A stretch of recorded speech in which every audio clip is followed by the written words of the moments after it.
Hey SB fam, welcome back to the channel. It's me, Bella the Steak and Butter Gal, and Gouda is here with me today. Gouda, did you want to say hi to SB fam?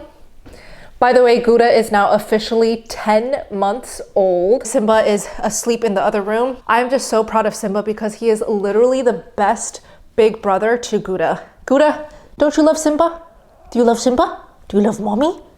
He's gonna go back to sleep. I will be right back. Okay, I'm back and I wanted to just dive right into today's topic, share with you guys all of the carnivore foods that I have been cutting out completely. And I will of course explain for each of the foods why I decided to make this decision of cutting it out from my diet. All of these foods are carnivore, and hopefully by watching this video and hearing my thoughts and reasons why I cut these foods out, it will also help you guys troubleshoot with certain issues that you're going through on your own carnivore journeys and help you decide whether or not you want to cut these foods out as well or keep them in your diet. Also, I would love to know how you all are doing on your carnivore journeys. Have you noticed any changes and benefits to how you feel, how you look? I would love to know your update down below in the comment section. First food that I decided to cut out is yogurt, and to be specific, pasteurized yogurt. So this applies to all dairy products. Basically, any pasteurized dairy, I've decided that I no longer need to have in my diet. And here's why. If you guys have been watching my videos for a while now, you will know that I really love yogurt. Basically the tanginess and also that thick, creamy consistency and texture of the food.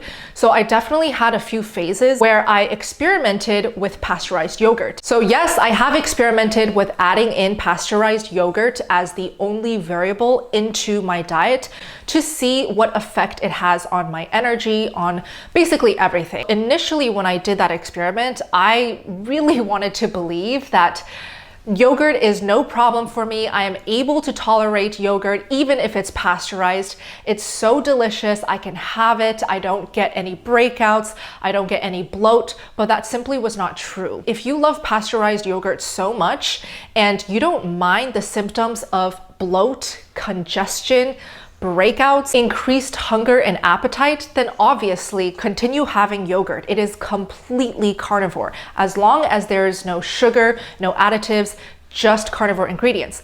But for me, I do value my energy. I prioritize that I don't have to feel bloated, gassy anymore because I lived that life as a vegan. It was horrible. And I obviously want my skin to be clear. It's a nice life when you don't have to worry about acne every day. And on top of that, I did notice when I had pasteurized dairy, it really opened up my appetite and my hunger. I could have eaten 4 ribeyes, but if I finished that meal with pasteurized yogurt, I would immediately want to eat more. So that alone is good enough for me to decide that pasteurized yogurt no longer has a place in my diet. Oh, and on top of that, I would immediately have congestion in my nose in the form of runny nose and just literal congestion. So I can't even breathe through my nostrils the next day. It lasts sometimes up to a week before I feel completely recovered and back to normal.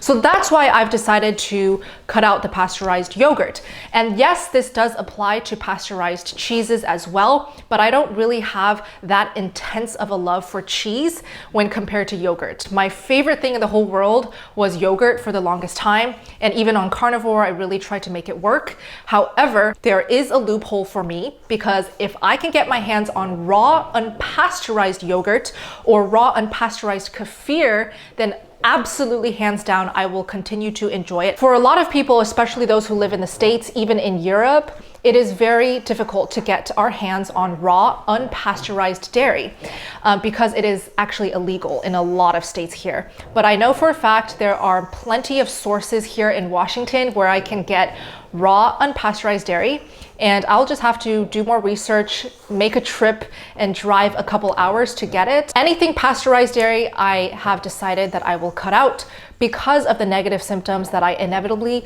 will have to deal with the days after. If you guys hear grunting and snorting and little piglet sounds, it's Gouda. He's kind of like distracted because I'm sitting right in front of him talking. So he's just watching me and licking his paws and grunting. Okay, the next food that I decided to cut out is black pepper. So this is definitely going to shock a lot of people, I understand, because what is black pepper gonna do to you? It's just a pepper, it's just a seasoning. It's such a little amount when you put it on your steaks, on your carnivore meals. But hear me out. I also did an isolated experiment, just cutting it out and then adding it in and then cutting it out. And I am 1000% certain that black pepper gives me congestion. And it really is correlated with congestion only as the only negative symptom that I have to deal with. But it's annoying enough for me to just cut it out.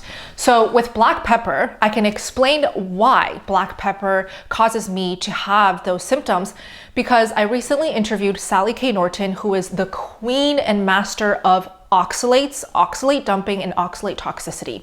I have a video with her where she explains everything about that topic, and I'll link it down below in the description box. After that interview, I specifically asked her if black pepper has oxalates, and she confirmed that it is quite high in oxalates. So when I first went carnivore, I actually put quite a lot of black pepper on my meals. I ate a lot of steaks, I ate a lot of ground beef meals, I ate tons and tons of eggs, and I would often just shake some black pepper on to add a boost of flavor. And I didn't think twice about whether or not black pepper could be giving me negative symptoms, because I was so overwhelmed with just adapting to this new diet. I was going through extreme loose stools, diarrhea. I was going through oxalate dumping heavily. So to be honest, reflecting right now, it probably was a good thing that I kept some oxalates in my diet, just so that the dumping and the side effects of detoxing from those oxalates was a lot less severe than it had to be. If you are new to carnivore and you don't want to go through the severe oxalate dumping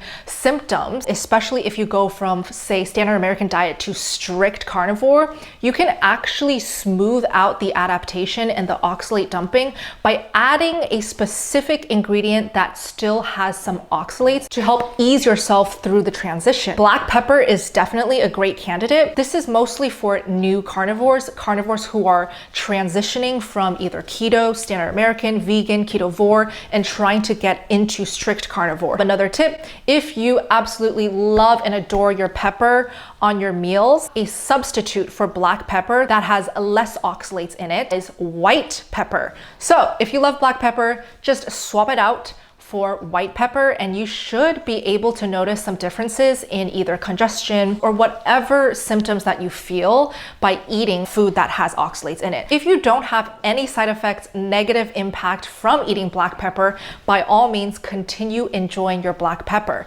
Again, this video is just my decisions of foods that I have decided to cut out because I experience negative symptoms from these certain ingredients. The next food that I completely cut out that I did incorporate in the beginning of my carnivore months is ACV, which stands for apple cider vinegar. Now, apple cider vinegar, it's kind of like in the same category as black pepper. It's not coming from an animal, but it is acceptable on the carnivore diet for certain reasons. It helps cut the nausea for new carnivores who cannot get used to all the fat and the protein. It helps with digestion, again, for new carnivores who cannot yet fully digest and process all that fat and protein and meat. And it also helps with heartburn just by diluting a little bit of ACV with some water. It helps a lot of our new carnivores as well get over that heartburn and acid reflux. The reason why I decided to add ACV was because I could not digest any cooked fats. It literally would just go right through me. And at the same time, when I first started carnivore, it was dead winter months in New York City. And what I needed at night and when I went home from school was a nice big bowl of warm, comforting meat broth. I didn't even put bones in there. I literally just chucked in a bunch of fatty meat and I cooked it up in my Instant Pot so it can become this meat soup.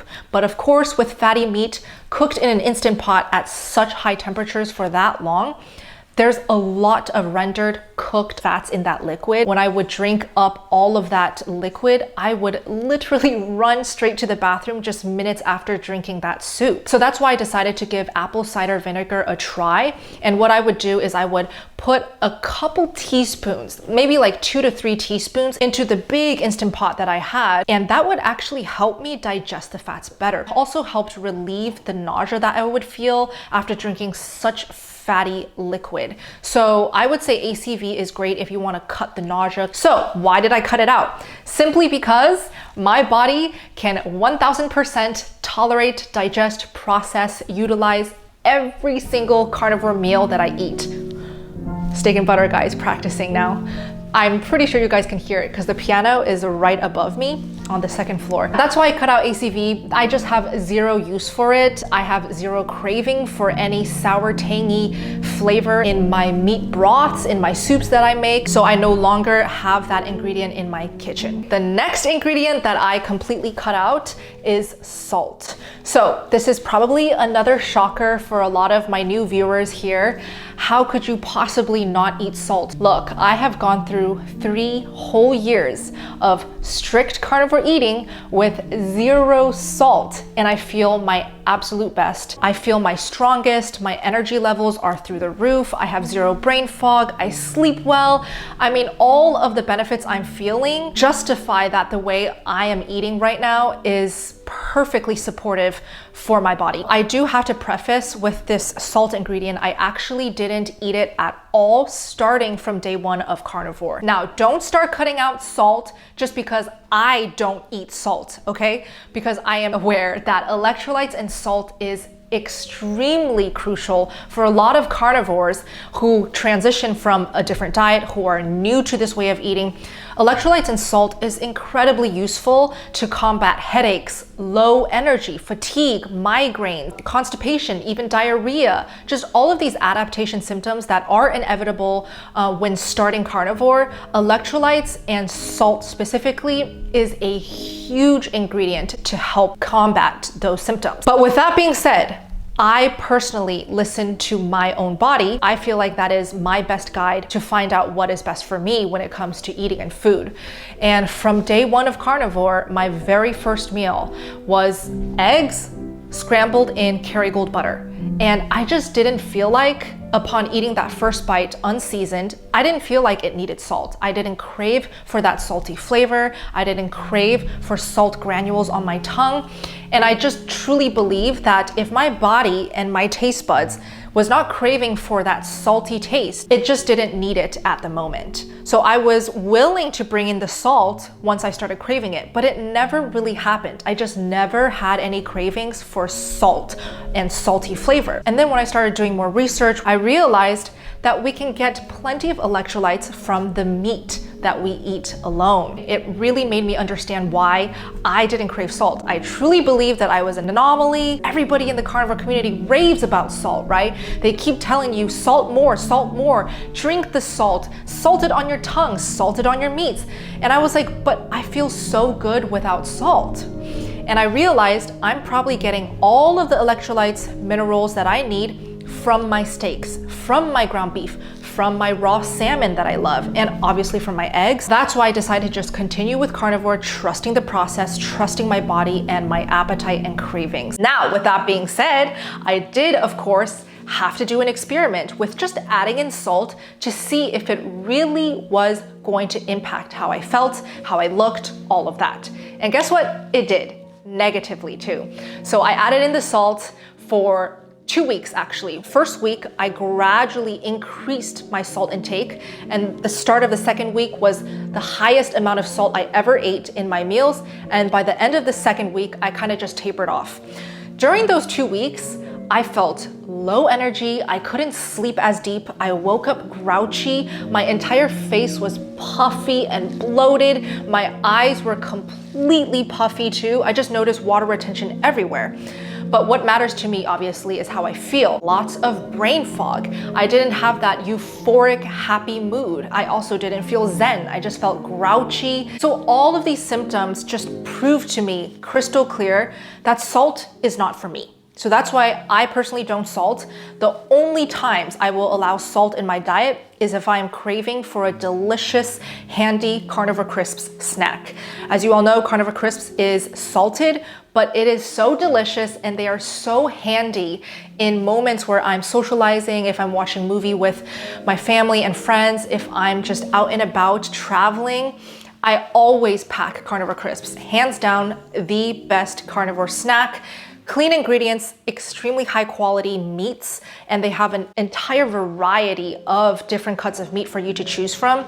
I cannot rave enough about them. I always have them in hand at my place, in my kitchen. If you are interested in a delicious, perfectly carnivore friendly snack option, check out the description box. I have linked their website and I have provided a 10% off discount code for you guys to use. So again, I have to recap with this salt ingredient because I get asked about salt and why I don't eat salt all the time. Again, I've experimented with adding in salt and I've experimented cutting it back out, and I just personally feel so much better without any salt. That's just my palate, that's just my taste buds. If you can't relate, totally fine. Don't even consider cutting out the salt. Just keep salting the way that works for you. The fourth food/ingredient product that I no longer eat and consume is organ supplements. So when it comes to organs, I definitely played around with cooking it, eating it fresh, eating it raw, eating it frozen, and also eating it in a supplement/pill form. And the reason I wanted to try out the organ supplements was because there's just so much talk in the community about how effective and helpful and almost vital it is to take organ supplements. So I just had to see for myself whether or not taking it would make me feel better, would give me any type of results, would change anything at all. I can just tell you guys now, after that experiment of taking the organ supplements, I confirmed that organ supplements are just not necessary. I personally feel like if you want to take organs, if you want to include organs into your diet as a carnivore, the absolute best way is to eat it in its whole natural form. So if you want to eat liver, instead of taking a supplement where it's extremely processed, it's basically powdered into something that is undetectable, undigestible, no longer bioavailable for our body to absorb, instead of taking that thing, eat it fresh. Now, you don't have to do it like me, eating it raw, frozen, completely untouched. You can most definitely cook it. That is 1,000 times better than eating a processed pill, okay? You guys can cook it up in a bunch of butter, salt it, season it. If you're going to eat organs, or if you just want to play around and experiment with how organs make you feel, I would never ever opt for a supplement version of anything, especially organs. I know the whole thought process of, thinking that organs are this superfood, but because they taste so gross, they have such a gamey, nasty aftertaste, taking it in supplement form must be the next best thing. Actually, not taking any organs, organ supplements, none of that is the next best thing, because I've definitely learned along my 3 years of carnivore, organs are not necessary. You do not have to suffer, you don't have to gag, force yourself to eat organs just because you read somewhere that organs are absolutely necessary to thrive on the carnivore diet. I can tell you right now, the only way to thrive on any diet, specifically carnivore though, is to eat the way that makes you enjoy it, that is sustainable, that makes you look forward to each meal. If you eat a certain way where you are dreading your meals, dreading the food that you put in your mouth, imagine how sustainable that will be. How long will that last for you? Probably not very long. So I want you guys to eat carnivore the way that your body enjoys it the most. So of course, if you want to experiment, be your own N=1, play around with different ingredients, including organs, I highly recommend you guys stick to fresh, whole, untouched, unprocessed organs as a food, okay? Not as a supplement, not as a quick fix, not as a vitamin. That is so not necessary on the carnivore diet. Those are, again, my thoughts, my opinions, my own experiences. Now I'm going to take a quick break from discussing these foods and ingredients that I cut out of my carnivore diet and focus on you guys. I know that every single day I have new viewers who come to my YouTube channel, new subscribers, and I first want to just welcome you guys here. As you all know by now, I'm a huge advocate for the carnivore diet, but I'm also extremely passionate about helping you guys feel your best, look your best, get to your weight loss and health goals, and help you guys heal from inside out. There's only so much I can give you guys through these videos, and I understand each and every one of you watching right now have different bodies, have different eating histories, have different issues you want to resolve, and definitely you all have different goals. And that is why I created my 30-day carnivore challenges, which I host every single month. And in these challenges, the members will get personal attention, live answers and guidance on Zoom with me and my team of carnivore coaches. So we have meetings every single week, 8 hours every week, where we focus on fat loss, on carnivore health and lab work, how to understand blood work numbers and trends as a carnivore, meetings centered around priming 101. If you are not familiar with priming, it is a life-changing protocol created and invented by Coach Raymond Nazon, one of the top coaches in the challenges. He guides you step by step on how to transition from whatever diet that you are on into carnivore diet successfully. It also sets you up for success if in the future you want to do intermittent fasting or any type of fasting to get to your fat loss, body recomposition goals. So with that being said, Coach Raymond also teaches weekly fasting classes in the challenges as well. So all of these challenge meetings were designed and created to cover all bases, all angles of what it truly takes to be healthy and happy, to help you guys reach your fitness and fat loss goals. So if this is of interest to you, check out the links in the description box below. The next challenge is kicking off March 1st, 2022. For more details on the challenge and how to directly sign up, you guys can just click the links down below or type sbgmeetup.com for all of the details. And this last food I'm including into the list, not because I permanently cut it out, but because I've been getting so many questions asking why I have not brought it back in. I did a whole beef only experiment, which lasted like 6, 7, 8 months.